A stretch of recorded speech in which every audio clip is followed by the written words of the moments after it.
দেখতে পারবো না, কেন? এটা কোন ধরনের আচরণ?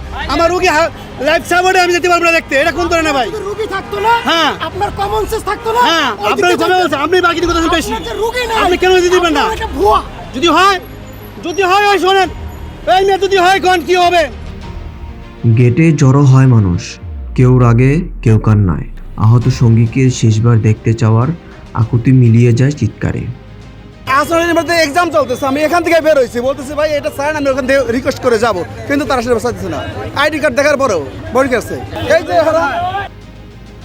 জুলাই আন্দোলনের পর রাজপথ থেকে হাসপাতাল পর্যন্ত ছড়িয়ে থাকা উত্তেজনা এখনও থামেনি।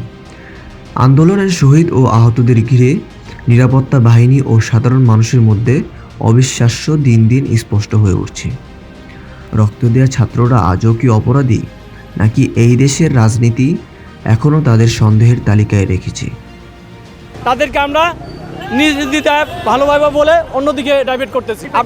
আমরা তাদের জুলাই কার্ড সনদ চেক করছি, তাদের কোনো সংগঠনের সাথে জড়িত কিনা সেগুলো দেখছি, এবং তাদের নিরাপত্তা, আমাদের নিরাপত্তার জন্য আমরা এখানে বেরেস্ট নিয়ে দিচ্ছি।